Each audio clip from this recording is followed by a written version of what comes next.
Okay, so I'm out here with my little doggy, and it's really early in the morning. You can see bright and early. Doggy needs to go to the bathroom is what he needs to do. But I made my morning coffee. Sun's rising, and Riley and I had a convo about this whole Lori Loughlin thing, and so I'm going to share some thoughts with you. Okay, so he's taking his sweet time, and it's too wet to sit on the little step of the hot tub, but I want to sit down. Anyway, so my butt's going to be wet. So I am going to share some thoughts with you about this whole Lori Loughlin, Olivia Jade thing. I have very strong opinions, very. Here I am with a very smart cookie daughter. She actually was in golf, and she was in gymnastics, and she's finishing her senior year of high school while getting her AA.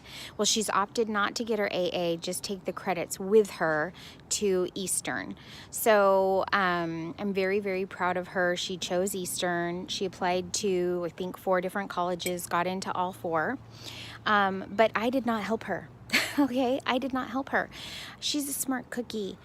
Still seeing your daughter like write these essays and be like chomping at the bit waiting for, you know, her letter when her friends, you know, did the same thing.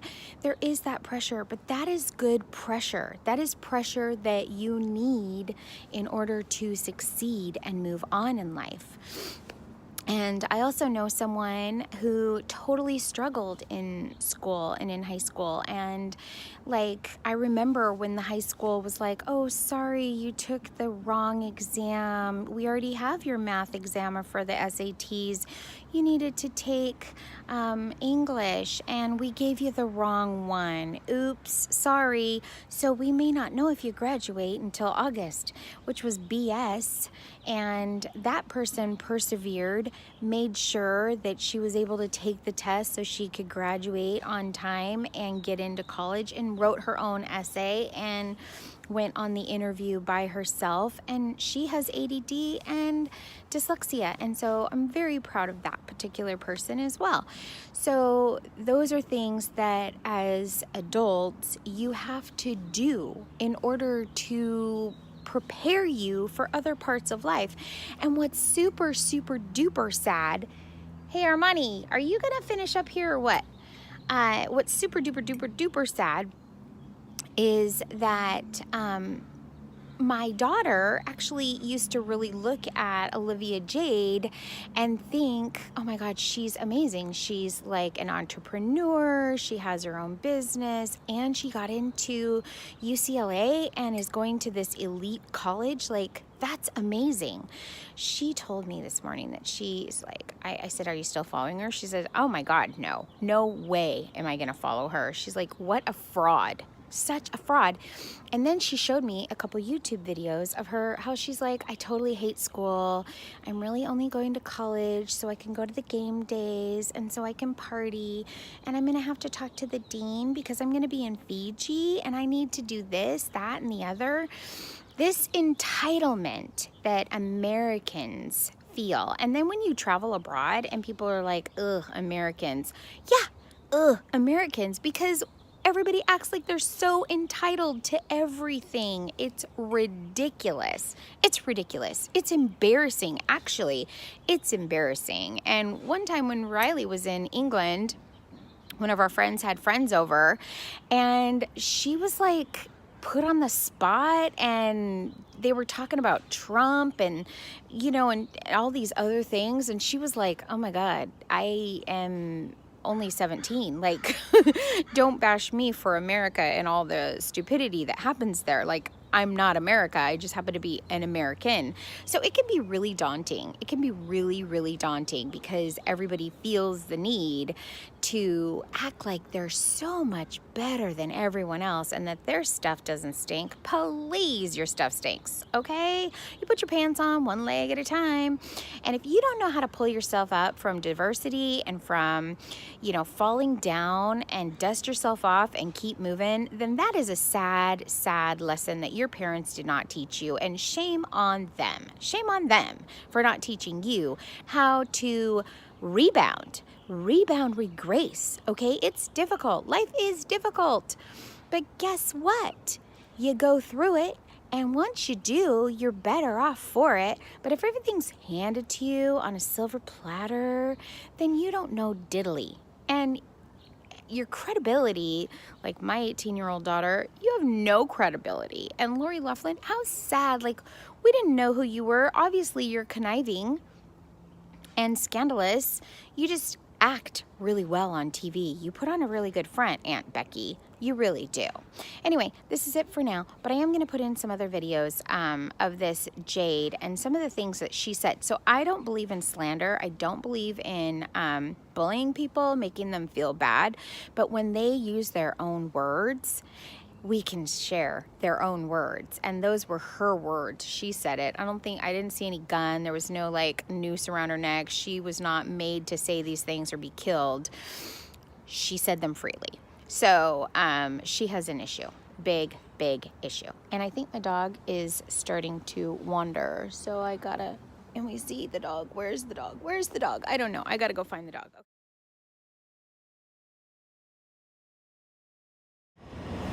Okay, so I'm at a stoplight and I have a minute, but what I wanted to share with you was, so Riley was telling me how the dad, apparently, Massimo, whatever, took pictures of his daughter or daughters rowing because apparently they were on the rowing crew team.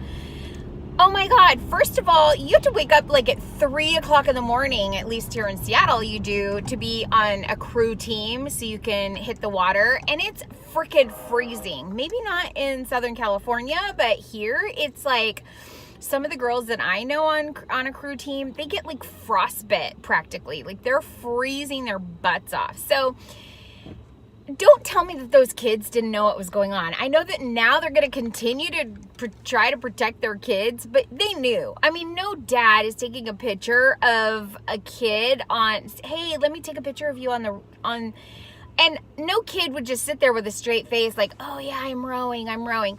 No, they'd be like, Dad, no, I'm not, you're not taking a picture of me. This is ridiculous. Or they'd be like, deuces, peace out, Dad. Or they'd make some funny, crazy face. At least every normal kid I know would do that. They're not going to just do that. But you know what pisses me off is that when Riley decided to join golf, I was working and I did not, and her sister who had a car and she didn't have a license yet because she was like 15 or something. She didn't have a license. She walked her little happy ass carrying golf clubs because I didn't have a golf cart for her yet because I wasn't really sure if she was serious about golfing. So her uncle gave her some clubs and I didn't spend any money because I hate investing, especially golf is so expensive, right? So hundreds and hundreds of dollars in a sport and then have you like half-ass it and go, oh, I don't want to do this anymore, right? So she didn't have a cart to pull her clubs. She literally carried her clubs, her happy little ass, to the school 3 miles. She walked every day. And then she was kind of embarrassed. So she had them drop her off at the school and she walked her happy ass 3 miles home every day in August. And you know, in Seattle, like August is great. And for some of you, it's not super hot, but for us, like 85 is really hot because we're not used to that. We're used to like 40s. 30s and 40s most of the year. So that was a big deal. And she did that her first year of golf. And then the second year she was able to drive because she was old enough to have a license.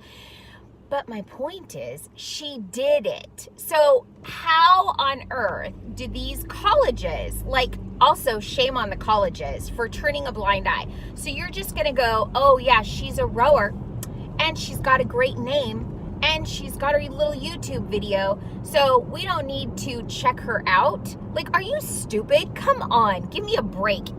there's no scouts for crewing. Like, you didn't want to actually see a live video of her, or they just paid this guy from the Grant Foundation, like a lot of money, so they didn't have to notice that she's not actually a rower. And her arms, look at her. Yes, she's a fit young girl, but she's not a rower. Come on now, give me a break.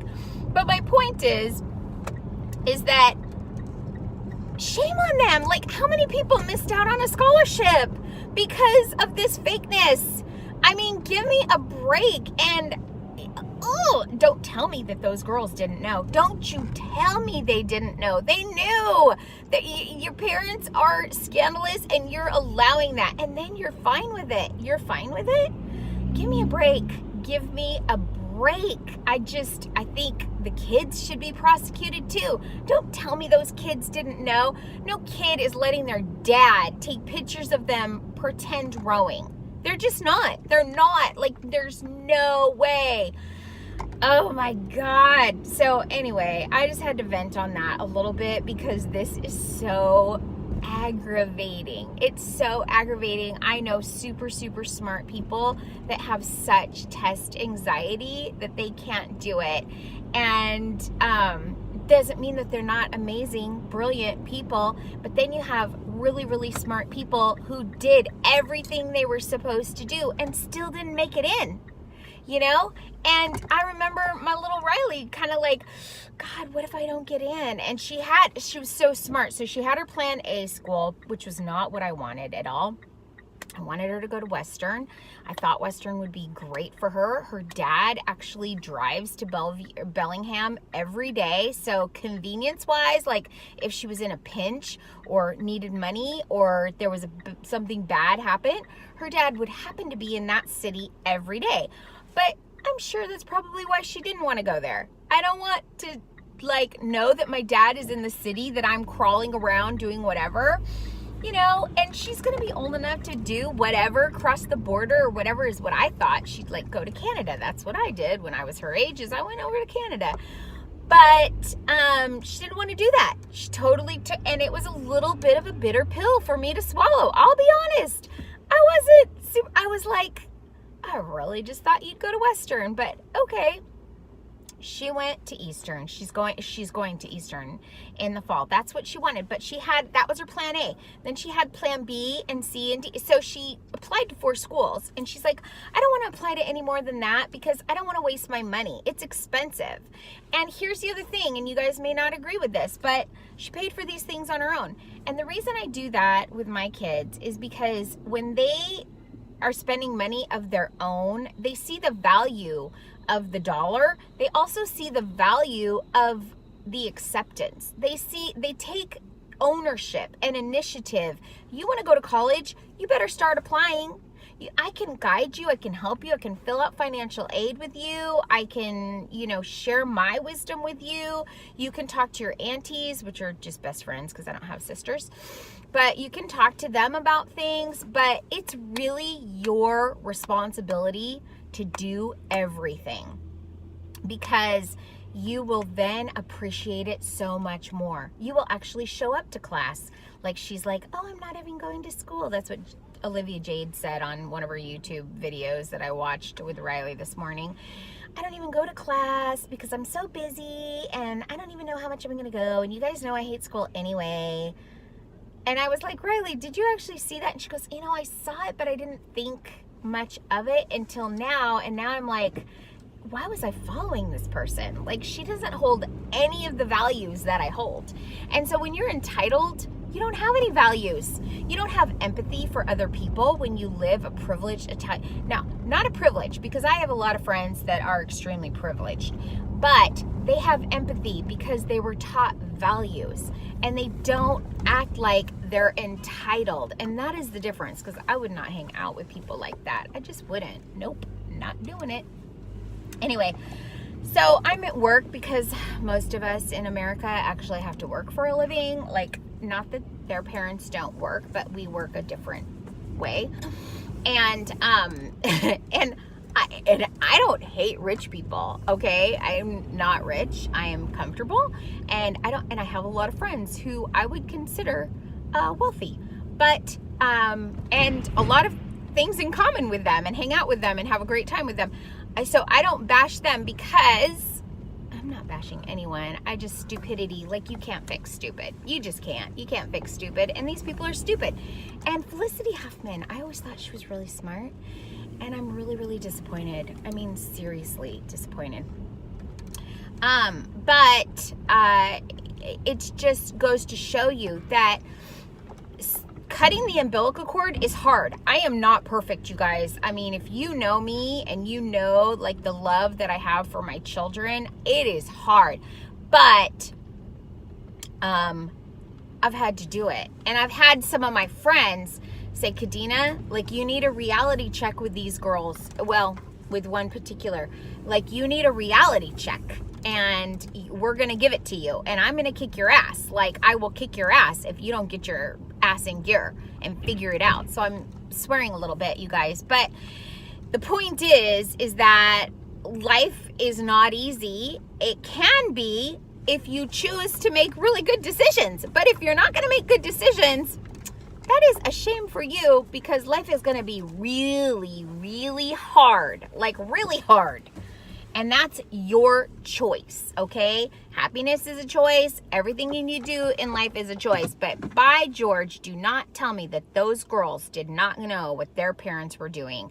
They knew. They need to be prosecuted just as much as their parents do. And I think it's funny that Lori Loughlin was the one, I didn't see her husband get, you know, charged with anything. And I think that's funny. So you're going to tell me that her husband didn't know? Huh. I doubt that. I really, really doubt that.